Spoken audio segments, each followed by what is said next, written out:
Cuidado ao fazer isso, senão você pode acabar caindo derrotado no deserto. A Bíblia nos diz em 1 Coríntios 10, capítulo 5, Paulo fala: contudo, muitos deles desagradaram a Deus, por isso seus corpos foram espalhados pelo deserto. O que será que eles fizeram de tão errado para ser derrotado? Fica comigo até o final desse vídeo que eu vou contar para você.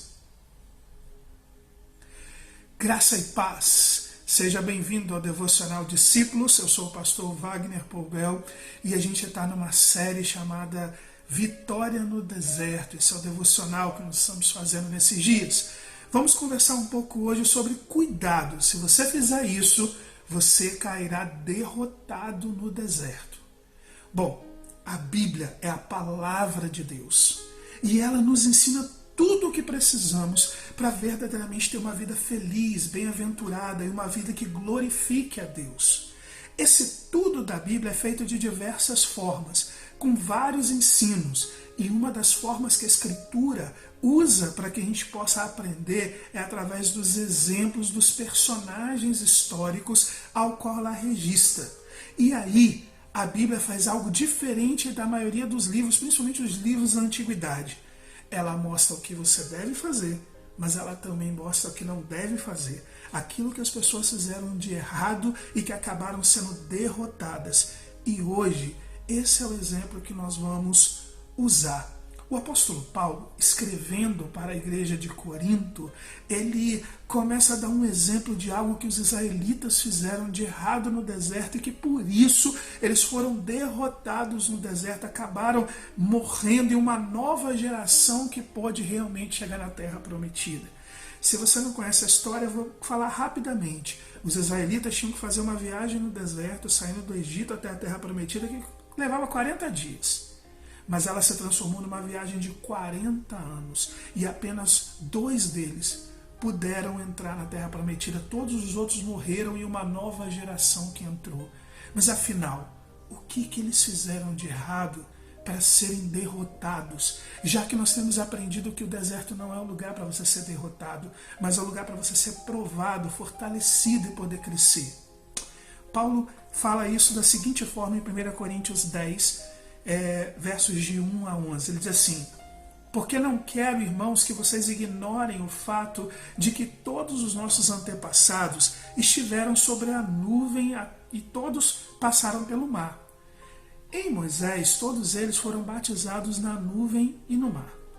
Todos comeram do mesmo alimento espiritual e beberam da mesma bebida espiritual, pois bebiam da rocha espiritual que os acompanhava. Essa rocha para nós é Cristo. Contudo, Deus não se agradou da maioria deles, por isso seus corpos ficaram espalhados no deserto. Essas coisas ocorreram como exemplos para nós, para que não cobicemos coisas más como fizeram eles. Não sejam idólatras, como alguns deles foram, conforme está escrito: o povo se assentou para comer e beber e levantou para se entregar à farra. Não pratiquemos imoralidade, como alguns deles fizeram, e em um só dia morreram 23 mil. Não devemos pôr o Senhor à prova, como alguns deles fizeram, e foram mortos por serpentes. E não se queixem, como alguns deles se queixaram, e foram mortos pelo anjo destruidor. Essas coisas aconteceram a eles como exemplos, e foram escritas como advertência para nós, sobre quem tem chegado o fim dos tempos. Paulo então mostra claramente que o povo de Israel era o povo da aliança. Ele estava no deserto sob a liderança de Moisés e protegido por Deus. Deus colocava uma nuvem durante o dia para proteger o povo do sol escaldante do deserto e para guiá-los também. Deus colocava uma coluna de fogo à noite, onde o povo era protegido do frio. Deus dava alimento a eles, e um alimento que também era espiritual. Moisés, ele é uma espécie de figura de Jesus, que dava a ideia do Cristo que viria um dia. E ali estava o povo, eles tinham água, eles tinham comida, eles tinham tudo. E no entanto, Paulo diz: olha, apesar de ter tudo isso, eles foram derrotados no deserto, seus corpos foram espalhados no deserto. O que eles fizeram? Eles desagradaram a Deus e por isso foram derrotados. Mas como assim desagradaram a Deus? Paulo diz, olha, isso tudo foi escrito como advertência para nós, como exemplo, para a gente não cometer o mesmo erro. Que erros são esses? Paulo então faz uma lista. Ele diz que eles cometeram cobiça, ele diz que eles cometeram idolatria, diz que cometeram imoralidade sexual, diz que colocaram o Senhor à prova e também murmuraram e se queixaram contra Deus. Bem, de repente você pode pensar agora, então pastor, tá simples, né? Tá fácil. Eu tenho uma lista de 5 coisas para não fazer, é só eu não fazer isso e aí vitória no deserto, estou tranquilo. Não é bem assim. Sabe o que acontece? É que a gente aprendeu muito essa história de botar várias regrinhas. E aí a gente quer fazer listas, o que eu posso, o que eu não posso, o que eu faço, o que eu não faço. E quer fazer apenas uma listinha e tentar segui-las. E a verdade é que a gente não consegue seguir essas listas. A gente acaba pecando, acaba fazendo um monte de coisas. Entenda, pecado é uma ofensa contra Deus. Às vezes ele também é uma ofensa contra as pessoas, mas ele é uma ofensa contra Deus. Então nós precisamos entender que o pecado é algo mais profundo do que apenas uma listinha do que fazer e do que não fazer. A Bíblia nos revela qual foi o real pecado desse povo. Hebreus capítulo 3, verso 10 diz pra gente assim: por isso fiquei irado contra aquela geração e disse, os seus corações estão sempre se desviando e eles não reconhecem os meus caminhos. Esta é a causa. Não a lista de pecados. A lista de pecados é o resultado de uma causa. Se você muda a causa, você muda naturalmente o resultado. Vou explicar de uma outra forma, dando um exemplo da minha vida. Eu, desde os 16 anos de idade, eu passei a ter pressão alta. E durante a minha vida inteira foi com hipertensão, sempre um remédio mais forte que o outro. Os médicos faziam um monte de exame e sempre diziam, não tem jeito, vamos outro remédio, vamos outro remédio. E quando eu digo pressão alta, é pressão alta.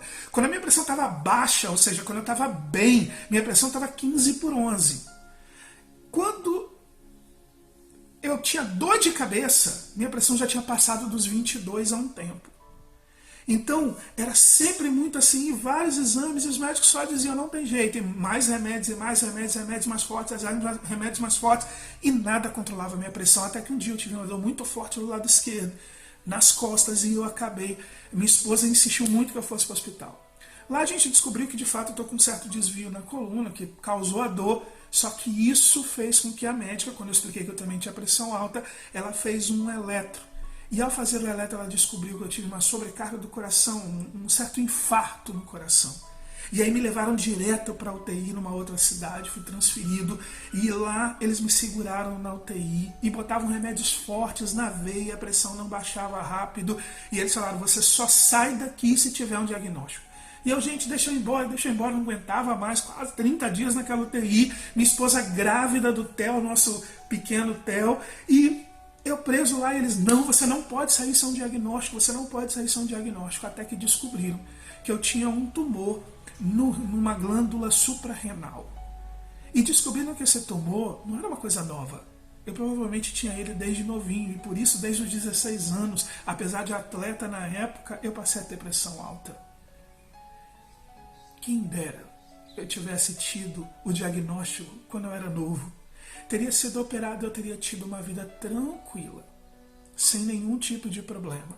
Hoje eu tenho insuficiência renal, como já contei para vocês. A pressão hoje está sob controle, mas ela ainda é uma pressão alta que precisa dos remédios para controlar. Mas eu já tenho uma outra qualidade de vida, eu já estou fazendo muitas coisas que eu não podia fazer antes. Quase não sinto dores de cabeça como sentia antes, quase não sinto, não fico mal, deitado, morrendo. Sabe por quê? Porque a causa do problema foi atacada. Infelizmente, como ela não foi atacada antes, ela me criou novos problemas.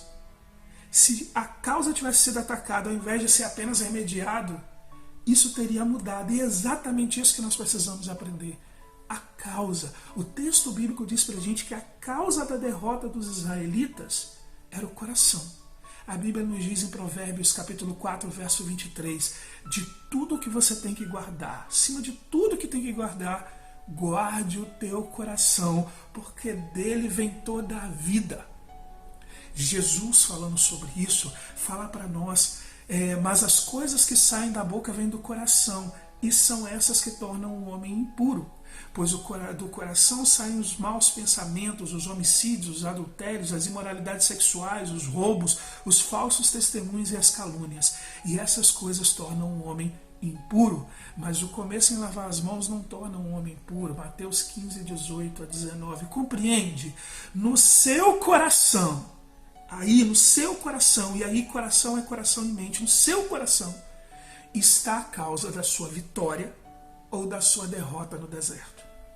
E amanhã nós vamos para a segunda parte desse vídeo e eu vou contar isso melhor para você. Tá bom? Que Deus te abençoe grandemente e nos vemos no próximo vídeo. Não esquece, dá um like nesse vídeo, compartilhe ele com alguém que você ama e se inscreve no canal, aperte o sininho para você ser avisado dos novos vídeos quando eles são postados. Fique conosco, tenho certeza que você será abençoado. Deus abençoe. Até mais.